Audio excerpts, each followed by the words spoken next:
Hello, I'm Jomika, and welcome back to another Redstone tutorial. I am here on Bedrock Season 4. This is my world here, and this is my enchantment setup. I'm going to be showing you today how to make this enchantment setup. Really, it's just basically enchantment that you can move the bookshelves in and out. So let's say we had Unbreaking 3 for level 30, which is the case here. Maybe we want to try to get a lower level, or maybe we didn't want Unbreaking 3. We could go ahead and turn this down, and we'd have levels 2, 6, and 8 to choose from. We have Unbreaking 2.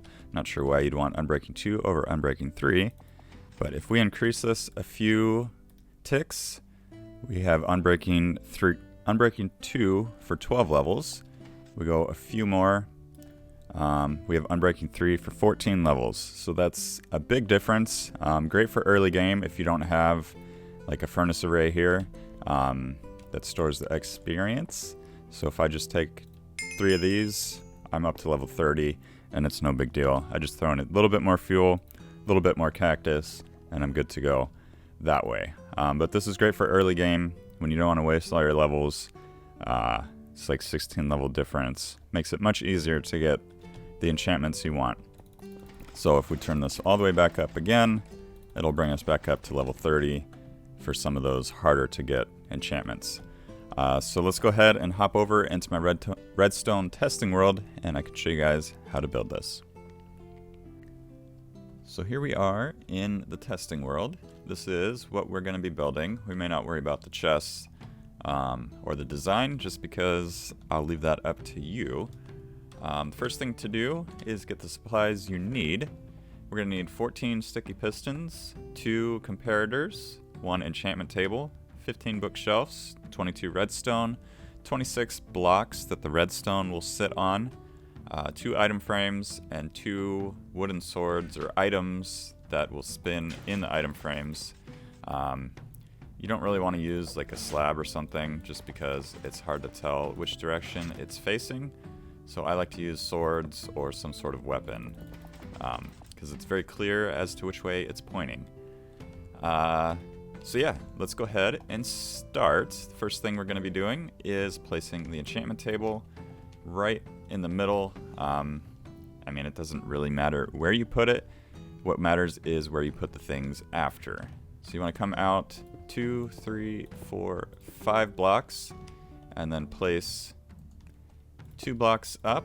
So right there, 2. And then you are right in the middle of where the pistons are going to go. So we'll put 1 in the middle there, and then 1 on each side. And these will be the pistons that pull in the bookshelves when closed. And then you'll do the same thing on the other side. Come out 3 blocks. 5 blocks. Sorry, I cannot count. Go up 2, and then we can get rid of those pistons, and we'll add in the 3 there. The next thing you want to do is clear out these blocks here. Doesn't really matter, you can keep them or not. We'll come out 2 blocks, and then we'll go down 2 blocks also, or 3. Well, the piston will be on the second block, so if you're digging down, you'll only dig down 2. If you're kind of in the air like this, you'll want to place a block down on the 3rd level. And then we'll go ahead and place 4 sticky pistons in a row just like that. We could get rid of these red ones. We don't need them. They're just going to be in our way later. So we'll do the same thing here. Go ahead, dig down 3. We'll just pretend we're in the air. Go ahead and place the 4 sticky pistons just like that. Next step is a simple one. We are just going to be placing bookshelves on each of the sticky pistons. And make sure you're using sticky pistons. If you're using regular pistons, it will not work. It'll push them in place, and then they'll never retreat. So sticky pistons are important. And we also want to get a bookshelf right in here. So we'll go ahead and place just like that. This one will always stay. It will never move. The other ones will come out to join it. And there's no difference between having 1 and 0 bookshelves. So we got 1, 3, and 3. Break that, and we still got 1, 3, and 3. So we'll go ahead and place that back in and leave it right there, and then we'll go on to the next step. This next step is really up to you. It is just to design kind of how you want things to look, and I just like to put in some blocks in the back, so when things are closed or open, it kind of looks like this. So I'm going to go ahead and do a little design here, and then once we're done with that, we can move on to the actual redstone portion and get that all set up. The only extra thing I added was this little lantern in. That's really the bare minimum we need just to cover up the redstone from this direction. Of course, if we move this way, we will see the redstone, but not a big deal. Next step is to go ahead and place in the item frames, and then whatever item you're going to be using to control stuff, we're going to go with the netherite sword because we aren't creative and we can do whatever we want. We're going to go ahead and grab the blocks we need. These will be our redstone blocks, and we're going to place a block almost directly behind, over and down one, right next to the piston here on both sides.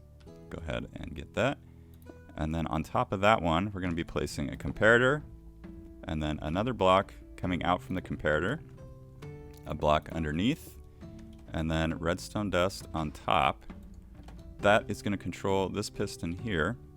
And if we come over 3, get redstone into each piston, that will power these. So when we turn this sword, we'll get 1, 2, 3, and then the next ones will be all down below.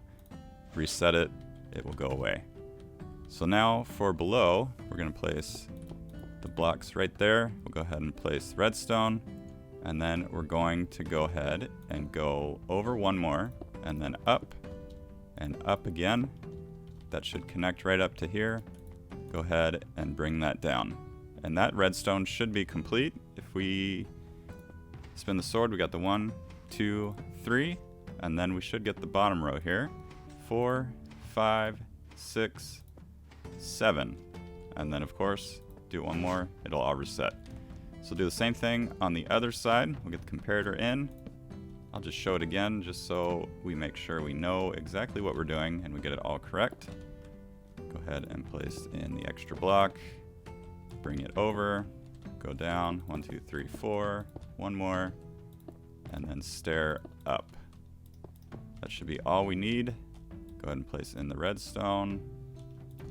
Bring it up and across. So those are all closed. Go ahead and do 1, 2, 3, 4, 5, 6, 7. Bring it all the way out, and level 30. So that is complete. I don't think there's anything else we really need to do. The only thing, if you want, is just kind of hide everything. You could bring it over this way. Just make sure you do not put another one right here because that will break. And yeah, I guess that's it. Here is kind of the final product. You can add in the chests if you want. The only thing is there'll be floating chests if you kind of bring it out. So another thing is just put it down there. If you're low on space, you can put it on top. In my world, I put it on top. That's basically just because it's always open unless I'm working on things. So yeah, that is going to do it for today's tutorial. If you liked it, be sure to hit that like button. If you're new to the channel, please consider subscribing, and be sure to check out me and all the Broke Rockers on Broke Rock Season 4. Link will be in the description.